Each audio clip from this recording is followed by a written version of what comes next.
Kalau kata Syekh Ibnu Sina, al-wahmu nisfudda, cemas, khawatir itu separuh dari penyakit.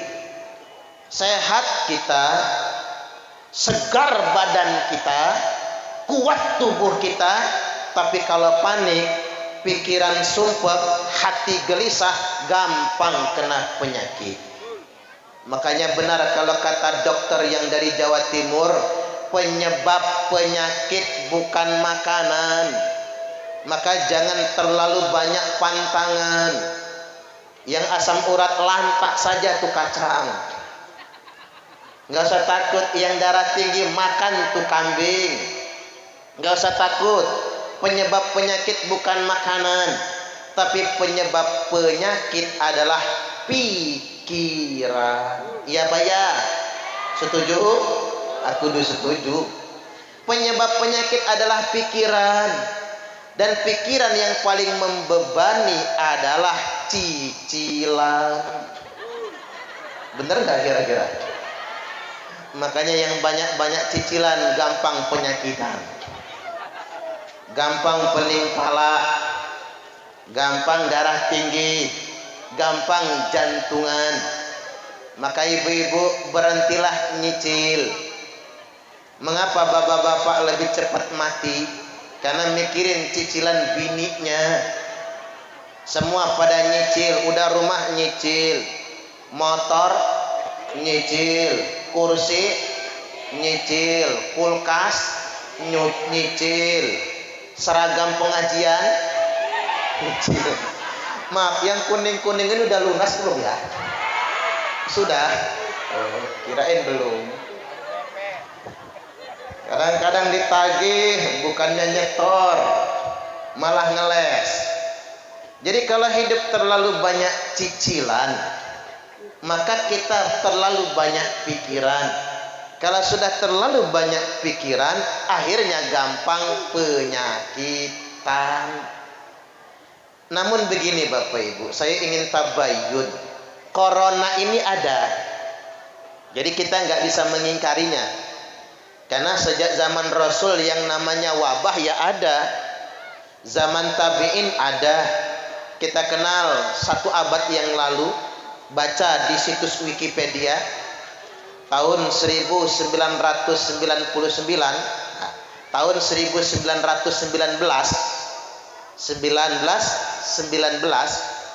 udah lahir belum Bapak Ibu? Oh, belum, saya juga belum.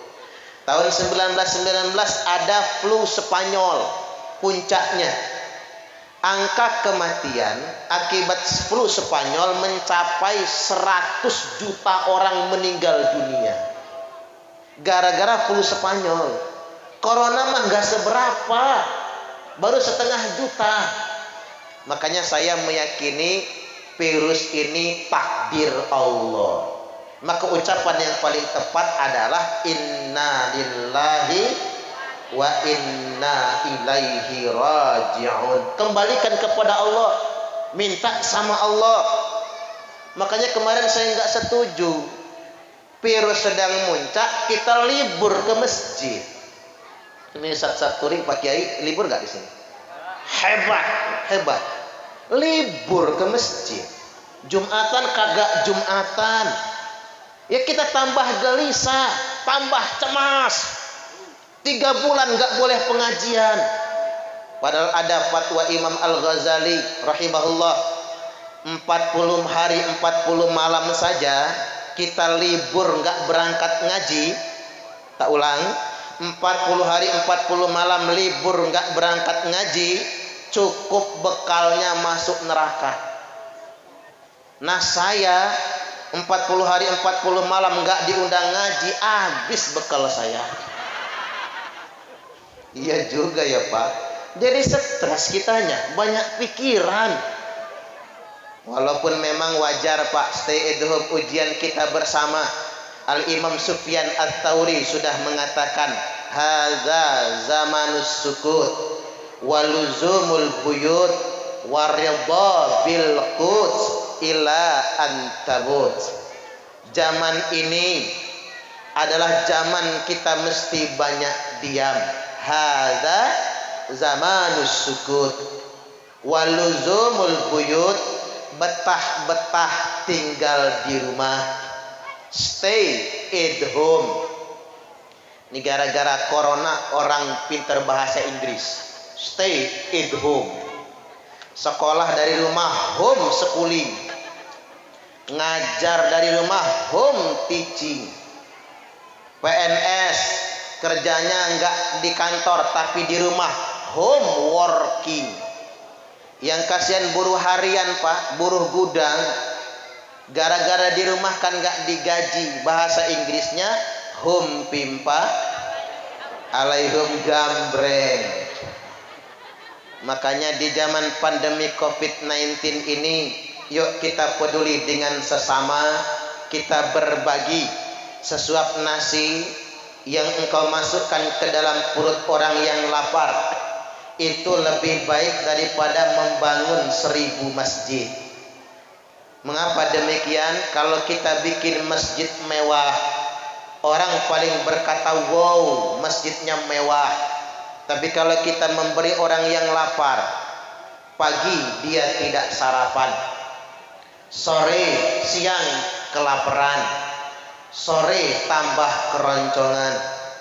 Mau ngutang ke warung, utang kemarin belum dibayar.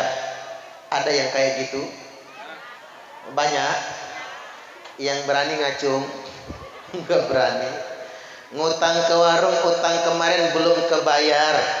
Minta ke tetangga, udah keseringan, tebel muka rasanya.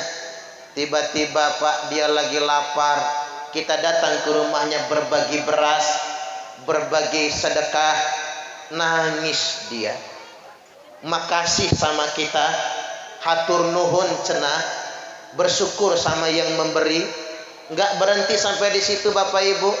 Pulang dia ke rumah, masuk kamar, sujud dia, nangis sejadik-jadiknya. Terima kasih ya Allah, Engkau sudah utus orang dermawan untuk membantu kami. Maka berbahagialah orang yang dermawan, karena Allah mengijabah doa orang-orang yang lemah melalui uluran tangannya. Ada ucapan orang bijak, Bu, halo, ini tukang soundnya mana? Saya minta tolong efeknya dihilangkan, bisa gak Pak?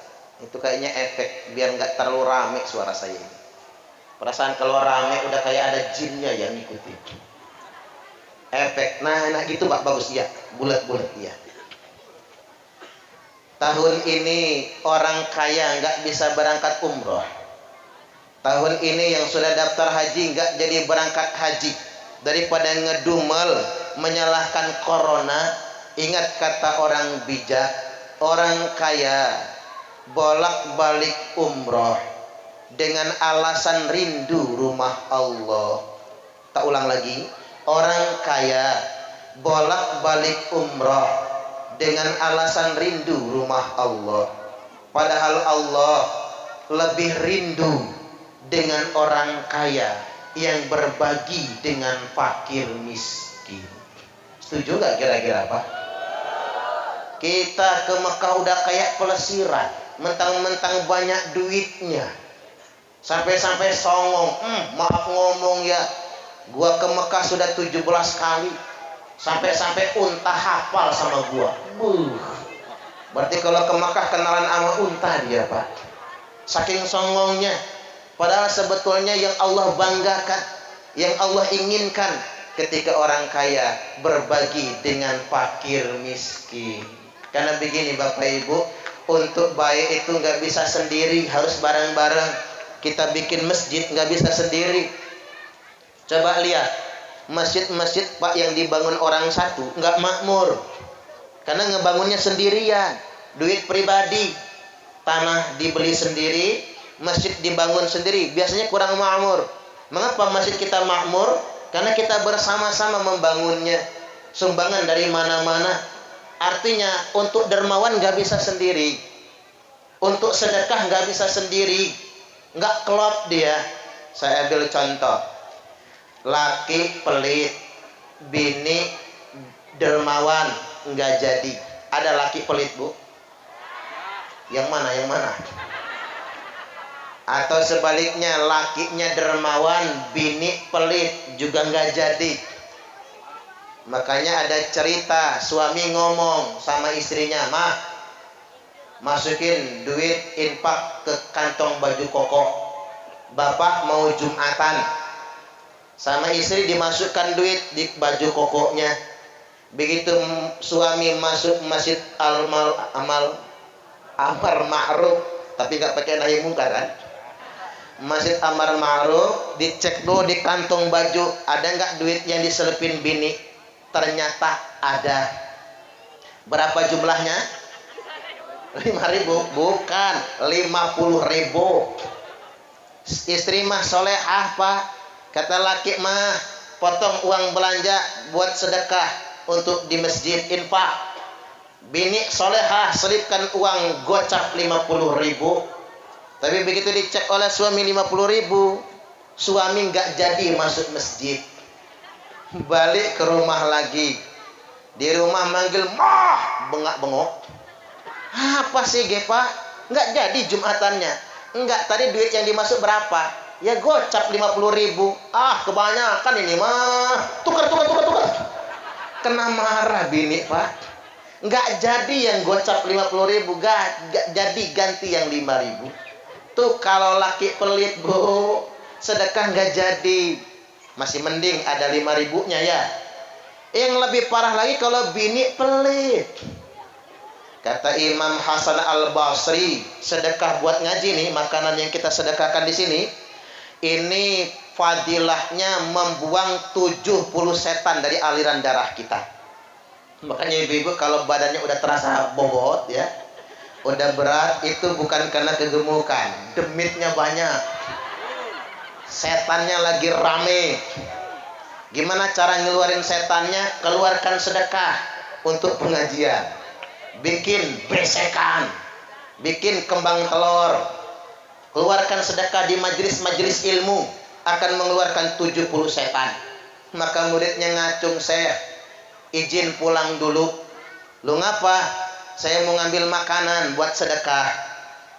Begitu sampai rumah, ngumpulin makanan, diwadahin, bini tanya, "Buat apa?" "Sedekah, yang lagi pengajian ta'lim."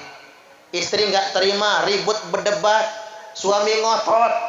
Begitu suami keluar rumah bawa makanan sama istrinya, digantungin kaki suaminya. Suaminya ambruk, terpeleset, makanan tumpah semua, nggak jadi sedekah, kadang kotor. Sampai di masjid tangan kosong, kue nggak jadi dibawa. Imam Hasan Al-Basri tanya, "Mana kuenya?" "Mohon maaf, Syekh, saya sudah mampu mengalahkan para setan. Ketika setannya kalah semua, emaknya setan datang, menggantungin kaki saya. Ternyata, Pak, emaknya setan lebih hebat dari setannya." Nah, jadi kita berbagi